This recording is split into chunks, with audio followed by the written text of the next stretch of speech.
The deadline for provinces to submit lists of ANC members facing serious criminal corruption charges is today. This according to the party's step-aside policy, which has highlighted deep divisions within the governing party. ANC Secretary-General Ace Magashule is among those facing corruption charges.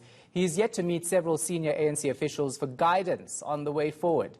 Political analyst Sanusha Naidu joins us now live for more on this. Sanusha, I've been listening to so many of these ANC members talking about the step-aside resolution over the past 2 days.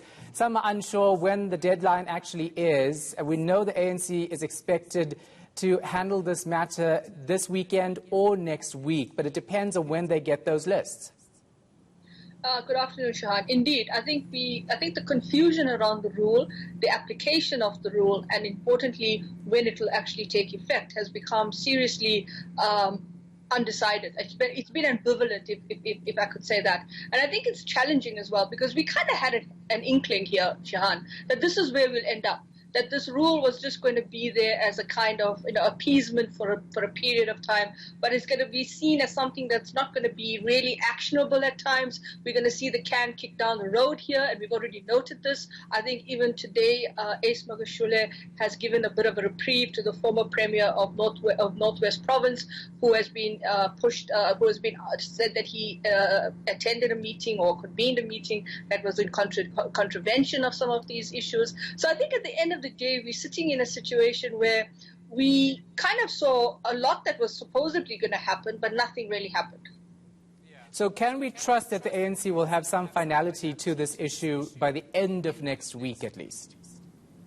I don't see it happening. I'm not that confident, and I think that just looking at the actions right now, looking at what they've been doing up until this point, even the confusion that they have reigning over these issues, I don't see this happening. I think they're going to keep going around in circles. It's going to be a kind of revolving door. There's going to constantly be battles and objections and people raising particular issues, questioning the rule itself and its applicability. It's just going to end up in a complete talk shop that's going to be a lot of people talking but nobody listening and nobody implementing. Yeah, and it's very important for the ANC to get this right, because the President has spoken about this several times, even mentioned it at the state capture inquiry this week. So the reality is, if the ANC does not take action against the people who face serious criminal charges, then it's going to be even more difficult for the public to believe them regarding this talk on their fight against corruption.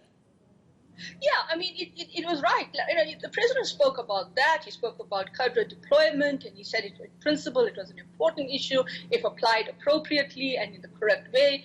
But we all know that, these things are not sufficient conditions.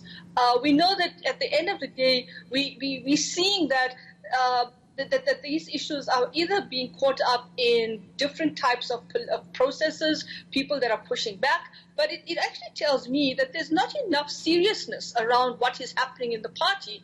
And even if you talk about it, it's okay to have nice words, but I mean, you have to start putting some serious traction into place. And I think that's going to be critical. So I think even looking at the President's 2 days at the Zondo Commission and noting that, he made some very important points. We cannot deny that. We cannot basically be completely, dismissive of his appearance before the Zondo Commission. But at the end of the day, these nice words don't mean anything if people are not seeing the real value and the transactional value that comes out of these processes. And that is where they are failing miserably. We definitely can expect some resistance to this, right? We've heard some officials say they're going to court to challenge the step-aside resolution. Yeah. So, I mean, the court has become a go-to strategy, a default strategy.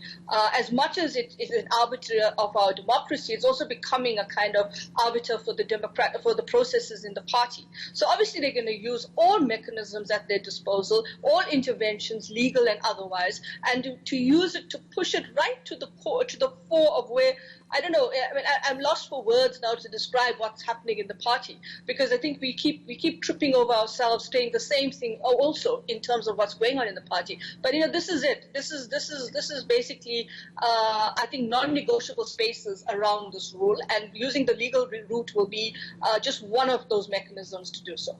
And Sanusha, we know some of the provinces have already submitted their list, KwaZulu-Natal being one of them. And if you look at the things that these politicians, the charges they're facing, it's quite serious. There's rape, fraud, corruption, etc.